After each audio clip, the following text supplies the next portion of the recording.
శివదత్ గారు good evening అండి. Very good evening అండి, అందరికీ నమస్తే. సారీ కొంచెం నెట్వర్క్ ఇష్యూ ఉండడం లేట్ గా జాయిన్ అయ్యాను, చెప్పండి. ఓకే, హైదరాబాద్ లో జరిగిన రాజభాష స్వర్ణోత్సవ వేడుకలో ఏపీ ఉప ముఖ్యమంత్రి పవన్ కళ్యాణ్ చేస్తున్న వ్యాఖ్యలు, ఆయనకు సినీ నటుడు ప్రకాష్ రాజ్కు మధ్య ట్విట్ వారు మీరు చూసే ఉంటారు.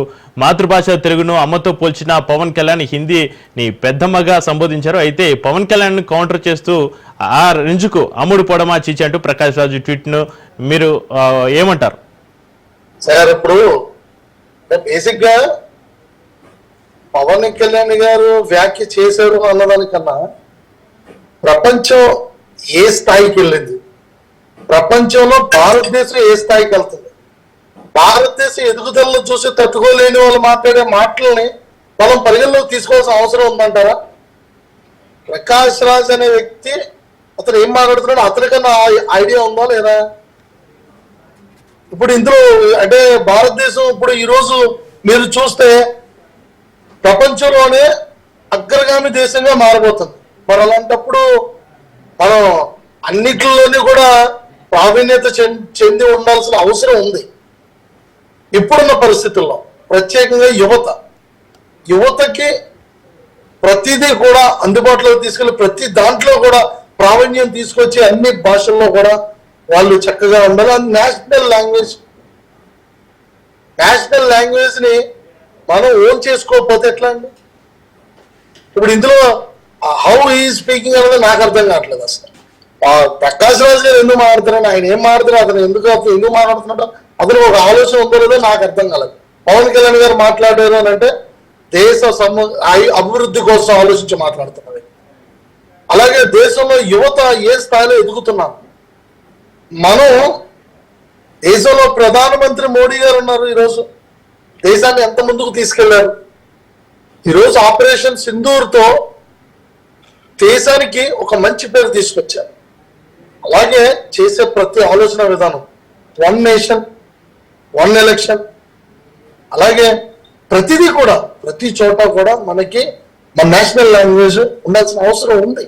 ఈరోజు ఇందులో ప్రకాష్ రాజు మాట్లాడొచ్చు, లేకపోతే ఇంకో వ్యక్తి మాట్లాడొచ్చు, ఇంకెవరో మాట్లాడొచ్చు. ఇలా ఎవరో ఎక్కడ అవగాహన లేని వాళ్ళు, అసలు వాస్తవంగా చెప్పాలంటే దేశ అభివృద్ధి కోరుకోలేని వ్యక్తులు మాట్లాడిన మాటల్ని మనం హైలైట్ చేయాల్సిన అవసరం ఎక్కడా కూడా లేదండి. ఇంకా మాట్లాడాలనుకుంటే మీరు ఒక గంట టైం ఇస్తే మనం కొన్ని భాషలు అంటే మన నేషనల్ లాంగ్వేజ్ ని ప్రమోట్ చేయడం వల్ల మనకు వచ్చే లాభాలు ఏంటనేది చెప్పడానికి నేను సిద్ధంగా ఉంటుంటాను. ఇందులో చాలా మంది ఉన్నారు, ఈ డిబేట్ లో ఉన్న వాళ్ళు కూడా చెప్పగలుగుతారు. అంతేగాని మాట్లాడాల్సిన మాటల గురించి అంటే ప్రపంచాన్ని ఏదైనా మాతృభాషతో పాటు ఇంగ్లీష్ నేర్చుకుంటే సరిపోదనే వాదన కూడా ఉంది. ఏదండి?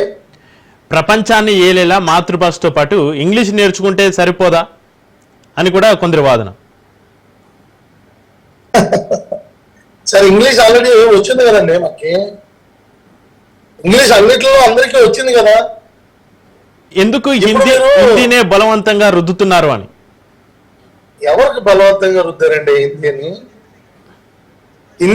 ఇప్పుడు మన ఆంధ్ర రాష్ట్రం ఉందండి.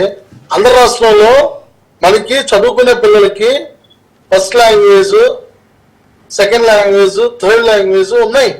మనం ఆప్షన్స్ ఇచ్చాం. రైట్. ఫస్ట్ లాంగ్వేజ్ ఇంగ్లీష్ ఉందనుకోండి, సెకండ్ లాంగ్వేజ్ కొంతమంది తెలుగు తీసుకుంటారు, థర్డ్ లాంగ్వేజ్ హిందీ పెట్టుకుంటారు, లేదా కొంతమంది సెకండ్ లాంగ్వేజ్ హిందీ పెట్టుకుంటారు, థర్డ్ లాంగ్వేజ్ వాళ్ళకి నచ్చింది పెట్టుకుంటారు, తెలుగు పెట్టుకుంటారు. సో ఇట్లా ఎడ్యుకేషనల్ ప్రొసీజర్ లో మనము విద్యార్థులకి నేర్పించాల్సింది ఏంటంటే, ఈ రోజు చెప్పేదాడు ఒకసారి ఎప్పుడు నాకు చిన్న అవకాశం ఒకసారి విషయం ఏంటంటే, విద్యార్థులు ఈ రోజు చదువుకొని ఇక్కడ మనం ఇప్పుడు దేశంలో మనం ఎక్కడికి వెళ్ళినా సరే, మనకి ఎక్కడ ఉద్యోగ అవకాశాలు వచ్చినా సరే, కొత్త గొప్ప మనకి నేషనల్ లాంగ్వేజ్ మీద అవగాహన ఉండాలి కదండి విద్యార్థులకి.